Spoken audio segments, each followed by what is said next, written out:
Hi guys, welcome back to my channel movie review Dhamaka. Bollywood silver screen presenting जीवारो। कहानी की शुरुआत में जंगल के बीचों बीच हमें कुछ योद्धाओं को दिखाया जाता है जो लगातार आगे बढ़ रहे होते हैं। इन योद्धाओं में सबसे आगे जीवारो होता है। इन योद्धाओं को देखकर ऐसा लगता है कि ये दूसरे राज्यों के ऊपर कब्जा करते हैं और उन्हें लूट लेते हैं। अब ये जंगल में एक जगह रुकने का फैसला करते हैं जहां जीवारो अपने घोड़े को पेड़ के साथ बांधकर फांसी की झील में पानी पीने के लिए जाता है। और जब वो झील के पास पहुंचता है तो देखता है कि पानी के अंदर सोने का एक टुकड़ा है, जिसे देखकर वो हैरान हो जाता है। वैसे भी इन सोल्जर योद्धाओं का यही काम है, ये दूसरे राज्यों को लूटते हैं, लेकिन जीवारो को नहीं पता होता कि पानी के अंदर से कोई उसे देख रहा है। जीवारो वहां से जाने लगता है। उसे महसूस होता है कि उसके पीछे कोई है, पर जब वो पीछे देखता है तो वहाँ पर कोई नहीं होता। उसके जानने के बाद पानी के अंदर से एक गोल्डन लेडी निकलती है जिसका नाम सायरन है। और सायरन अब अजीब सा डांस करना शुरू कर देती है। डांस करने के बावजूद वो चिल्लाती है और उसकी चीख की आवाज़ सुनकर यहाँ आसपास जितने भी सोल्जर होते हैं सबके सब उसकी तरफ खींचे चले आते हैं। दरअसल उसकी आवाज़ से हर कोई मंत्रमुग्ध हो गया है और जब वो सायरन को देखते हैं तो हर कोई उसे पाना चाहता है। उसे पाने की होड़ में जब वो उसकी तरफ बढ़ रहे होते हैं तो एक दूसरे की तलवार से ही इनकी मृत्यु हो जाती है और जितने बचते हैं वो पानी में डूब जाते हैं। और इस तरह से सायरन की चीख की आवाज़ से यहाँ सबके सब मारे जाते हैं। सिर्फ एक ही योद्धा बचता है जो होता है जीवारो। सायरन जीवारो को देखती है और ज़ोर से चिल्लाती है, लेकिन उसके चिल्लाने की आवाज़ का उस पर कोई असर नहीं पड़ता क्योंकि वो एक डेफ है, यानी कि उसके पास सुनने की शक्ति नहीं है। और ये देखकर सायरन हैरान हो जाती है क्योंकि आज तक कोई भी उसकी मैजिकल आवाज़ से नहीं बच पाया, लेकिन उसकी कल आवाज़ का जीवारो के ऊपर कोई भी असर नहीं हो रहा होता है। उसे लगता है कि शायद उसका मैजिक जीवारो के ऊपर काम नहीं कर रहा।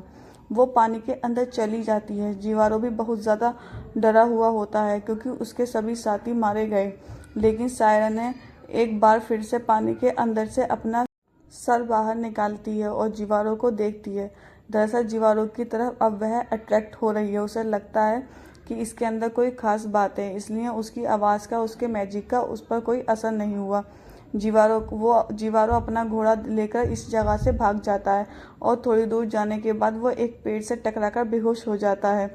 कुछ दूर के बाद उसे होश आता है और अब वो अपना सफ़र पैदल ही तय करता है। चलते चलते बहुत ज़्यादा थक गया है, इसलिए नदी के किनारे वो सो जाता है। और जब रात को वो सो रहा होता है तो वहाँ पर सायरन आ जाती है जो उसे पाने के लिए और जानने के लिए बहुत उत्सुक है। उसके आसपास डांस करती है, लेकिन जीवारो जो कि एक डीफ है वो सुन नहीं सकता, इसलिए उसे सायरन की प्रेजेंस के बारे में कुछ पता नहीं चलता। फिर इसके पास सो जाती है। अगली सुबह जब जीवारो की नींद खुलती है तो वो अपने पास सायरन को देखता है और उसे देखते ही डर जाता है क्योंकि उसका पूरा शरीर सोने का होता है जिसमें हीरे मोती जड़े होते हैं, जो दुनिया की सबसे बेशकीमती चीज़ है। और तभी सायरन की आंख खुल जाती है, वहाँ से भागने लगती है। जीवारो जब उसे रोकने की कोशिश करता है तो उसका हाथ कट जाता है, क्योंकि सायरन की बॉडी की एक लेयर सोने की बनी होती है। हालांकि जीवारो को समझ में आ जाता है कि दोनों अलग अलग दुनिया के हैं।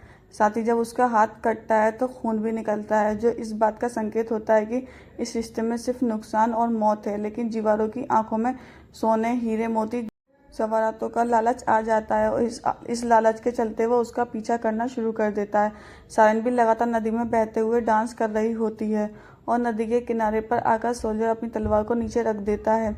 आयरन भी उसे देखती है। उसकी आंखों में उसे पाने की एक ललक होती है क्योंकि वो पहला ऐसा इंसान है जो उसकी आवाज़ से जिंदा बचा है। और अब ये दोनों एक दूसरे की तरफ बढ़ने लगते हैं। जल्दी दोनों एक दूसरे के करीब आ जाते हैं, जिसके बाद एक किस करते हैं।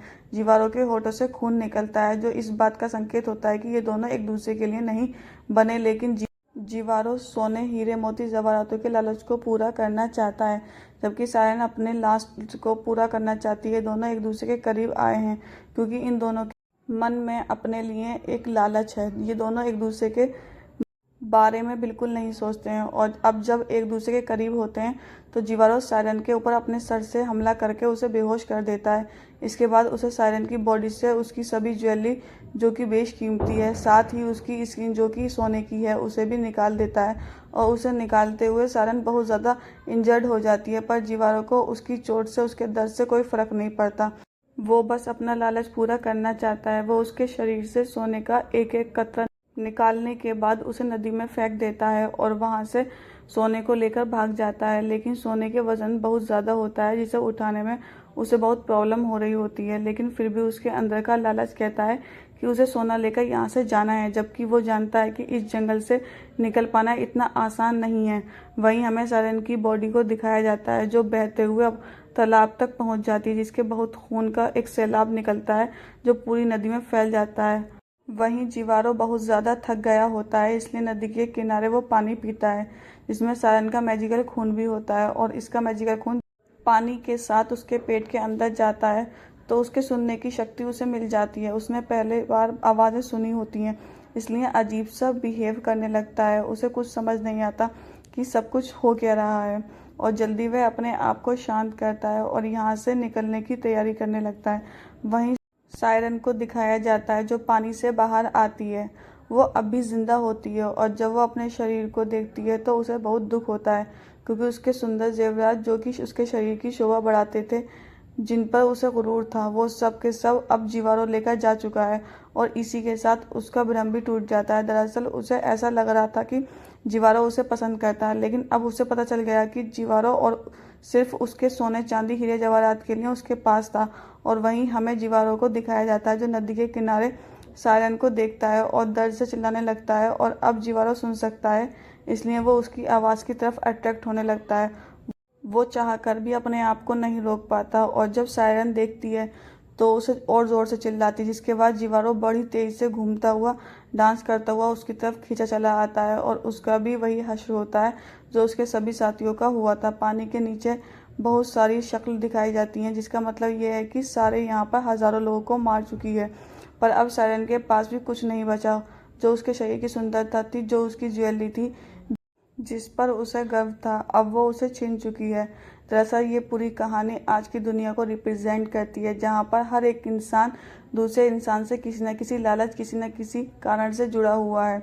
जिस तरह से जीवारो सायरन के पास गया क्योंकि उसे उसका सोना, हीरे, मोती, जवाहरात चाहिए थे, वहीं सायरन भी जीवारो के पास इसलिए गई क्योंकि वह अपनी लास्ट को पूरा करना चाहती थी। इन दोनों के मन में एक दूसरे को इस्तेमाल करने का लालच था, और बुरे काम का अंत बुरा होता है। जिस तरह से जीवारो के मन में सोने का लालच था, उसने सोने को पा तो लिया, लेकिन वही सोना उसकी मौत का कारण बना।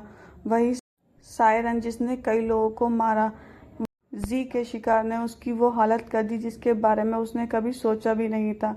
उसकी सारी ज्वेलरी, जिस पर उसे कभी गुरूर हुआ करता था, वह सब कुछ उससे छीन लिया। आज की दुनिया में भी इंसान उतने ही क्रूर हैं जितने कि जीवारो था।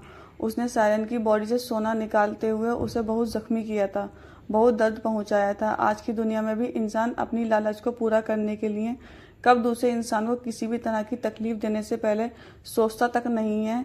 जिस तरह से सायरन ने अपने लक्ष्य को पूरा करने के लिए बहुत बड़ा रिस्क लिया, ये जानने के बाद भी कि वो एक सोल्जर है, ये दोनों अलग अलग दुनिया के हैं। आज की दुनिया में भी इंसान अपनी लालच को पूरा करने के लिए हर तरह के रिस्क लेने के लिए तैयार है, भले उसमें उसकी जान क्यों ना चली जाए। माना कि हमें जीवारो की कहानी एक एनिमेटेड सिंपल कहानी लगती है, लेकिन इसके पीछे बहुत सारे हिडन मीनिंग्स हैं, जो बार बार आपको देखने में पता चलेंगे। नेटफ्लिक्स पर आप इस एपिसोड को देख सकते हैं। उम्मीद करते हैं कि ये कहानी आपको पसंद आई होगी।